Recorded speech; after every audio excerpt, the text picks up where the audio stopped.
రాష్ట్ర ప్రభుత్వం వరద నివారణ చర్యలు తీసుకోవడంలో పూర్తిగా విఫలమైపోయింది. ముఖ్యంగా ఈ రోజు ఈ ఫెయిల్యూర్ అంతా కూడా రాష్ట్ర ముఖ్యమంత్రిది, రాష్ట్ర ప్రభుత్వాన్ని. ఎంత బాధతో ఉన్నామంటే ఈరోజు ఇవాళ హవేలీ గన్పూర్ మండలంలో మరి ఇద్దరు యువకులు చనిపోవడం జరిగింది.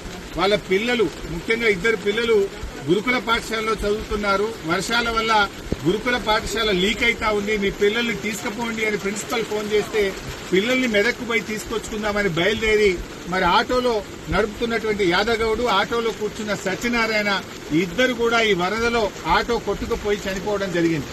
ఆ ఇద్దరు దాదాపు కొన్ని గంటల పాటు కరెంటు పోల్ పట్టుకుని ప్రభుత్వం నుంచి ఏదైనా సహాయం అందుతుందా, హెలికాప్టర్ వస్తుందా, ఎన్డీఆర్ఎఫ్ బృందాలు వస్తాయా అని 4-5 గంటలు ఎదురు చూశారు. కరెంటు పోల్ మీద నుంచి ఫోన్లు కూడా చేశారు. కానీ కలెక్టర్ గారు గాని జిల్లా యంత్రాంగం ఎవరు స్పందించలేదు. మధ్యాహ్నం 2 తర్వాత కరెంటు పోల్ కూడా వరద ఉధృతికి పడిపోయి ఆ వరదలో కొట్టుకొని ఆ ఇద్దరు కూడా చనిపోవడం జరిగింది.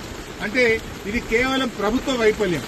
నిన్న ఒక మంత్రి గారు మాట్లాడుతూ అంటాడు, హెలికాప్టర్ అంత అవసరమైతే తప్ప వాడద్దట, మీరు మాత్రం పెళ్లిలకు వాడండి, బీహార్ లో రాజకీయాల కోసం వాడండి, మీ సొంత కార్యక్రమాలకు వాడుకోండి. ఆనాడు ఖమ్మం జిల్లాలో కూడా హెలికాప్టర్ పంపకపోతే ప్రాణాలు పోయినాయి. ఇవాళ మెదక్ జిల్లాలో కూడా సకాలంలో హెలికాప్టర్ రాక ప్రజల ప్రాణాలు పోయినాయి. అంటే ప్రభుత్వం ముందస్తు చర్యలు తీసుకోలేదు. నిజాం సాగర్ లో ఈ వరద ఉధృతిని చూసి గేట్లెత్తి ముందుగానే నిజాం సాగర్ ను ఖాళీ చేసి ఉంటే బ్యాక్ వాటర్ లో ఇంత నష్టం జరిగి ఉండేది కాదు. అటు ఇంజనీరింగ్ లోపం ఉంది, ప్రభుత్వ వైఫల్యం ఉంది.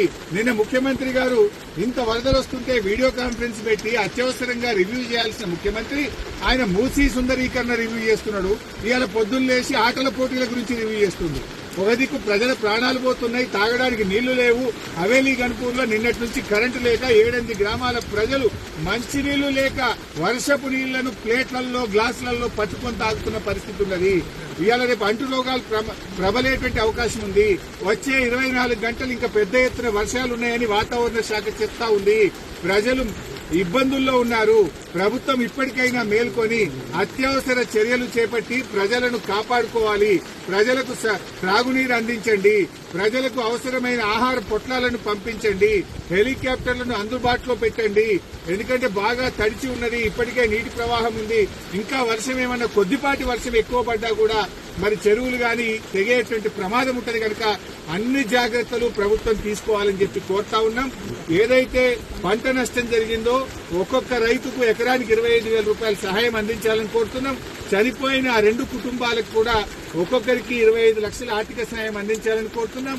ఇక్కడే పక్కనే దూప్ సింగ్ తండా ప్రజలు తండాను వదిలిపెట్టి గుట్ట మీద ఉన్నారు.